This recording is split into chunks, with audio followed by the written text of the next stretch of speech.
जोर से है ना दीदी के सामने। बोले सदगुरुदेव भगवान की जय। आज के आनंद की जय। आनंद कराने वाले भगवान की जय। दीदी ने पहले से ही बोल दिया है, लेकिन मैं एक 4-5 मिनट का अनुभव है जो आपके सामने बताऊंगा कि आज से 10-12 साल मेरा जीवन कैसा था पहले और आज मेरा जीवन कैसा। मेरा अनुभव सुनकर किसी को ऐसा नहीं लग जाए कि ये अभी भी डकैती कर रहा है और पुलिस को बुला दे। क्षमा चाहूंगा। अब मैं क्या है, मैं और मेरा पूरा परिवार डकैत खानदान का था। आए दिन हम लूटमार ही किया करते थे और जीव जंतुओं को हम मारकर खा लिया करते थे और जंगलों में रिया करते थे। ये साक्षात प्रमाण है जो दीदी ने बताया। और मेरे जो भाई भी छोटा अभी बैठा है, मेरी धर्म पत्नी भी साथ में आई है, कोई झूठ की बात नहीं है। तो क्या है, एक समय ऐसा आया जब हम डकैतियाँ करते करते लास्ट समय राजस्थान के अंदर ही बांसवाड़ा जिला है, दिन की कम से कम 4:30-5 बज रही होगी और उस समय हम 10-12 जने थे और डकैती का इंजाम उस घर में एक सेठ के यहाँ दे दिया हमने। जब हमने डकैती करी, सारा माल हम उठा करके उस सेठ के यहाँ से लूट करके ले गए। कृपया शांति बनाए रखें, कोई बात नहीं। वो पूरा माल हम उठा करके ले गए, लेकिन कहीं से मुखबिर हुई, सीआईडी लगी, पुलिस ने हमको 15 दिन के अंदर दबोच लिया।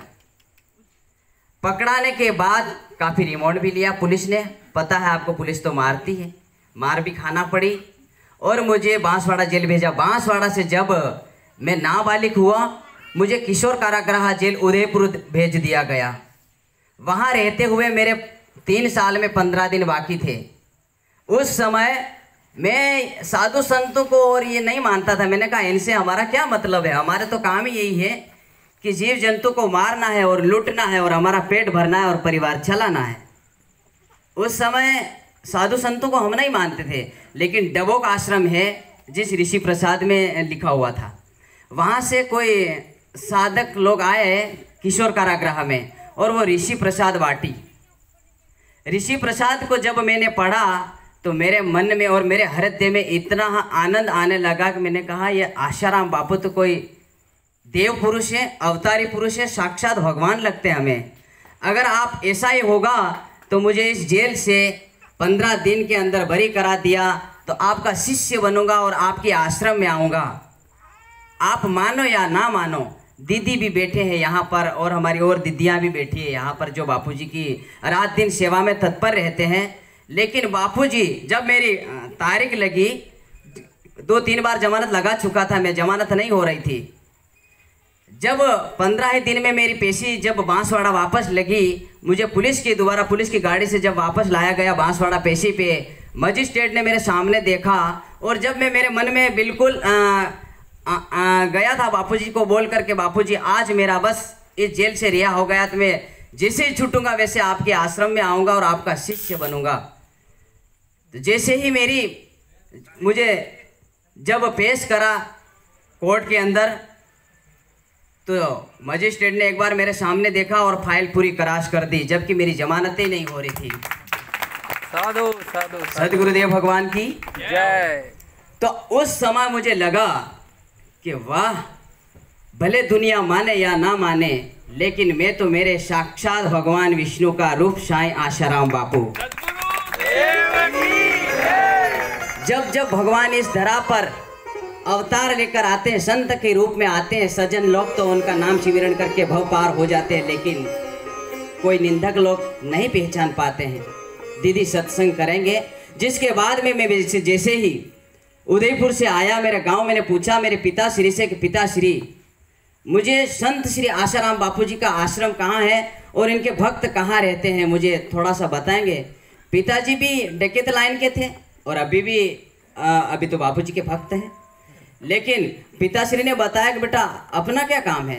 मैंने कहा पिताश्री, जब मैंने पूरा सारांश उनको पूरी कथा बताई तो मेरे पिताजी मान गए, बेटा बहुत अच्छी बात है कि गांव में पास में यहाँ श्री रावजी महाराज रहते हैं, उनके पास चले जाओ, वो आश्रम तक पहुँचा देंगे।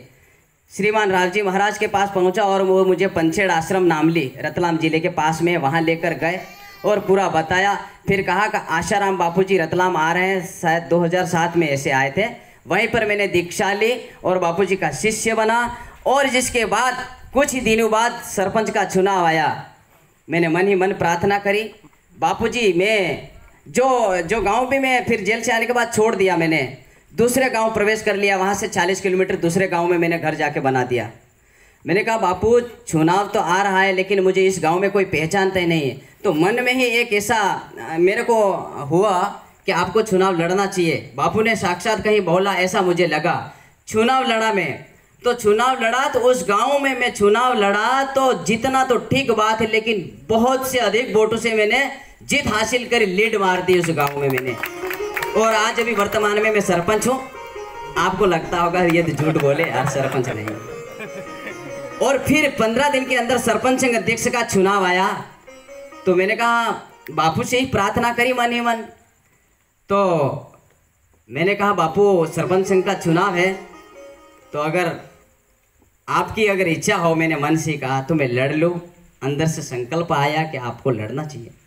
15 दिन के अंदर जब सरपंच संघ का चुनाव आया तो मैं लड़ा, तो वहाँ पर भी लीड मार दी, अधिक वोटों से जीत गया मैं। और यही सब बापूजी का आशीर्वाद है। और आज मैं कंस्ट्रक्शन ठेकेदार है, 1000 नहीं लाख नहीं, आज तो मैं ऐसा लगता हूँ कि करोड़ों का मालिक हूँ, जो बापूजी के सानिध्य में बैठा और दीदी के सानिध्य में। अनुभव बहुत है, लेकिन आपको क्या बताऊँ, जब समय मिलेगा फिर अपन भक्त मिलेंगे। आज दीदी को भी समय कम है और शायद आप दीदी का कहना है कि 7 बजे से बैठे इसलिए समय नहीं है। दीदी भी सत्संग करेंगे।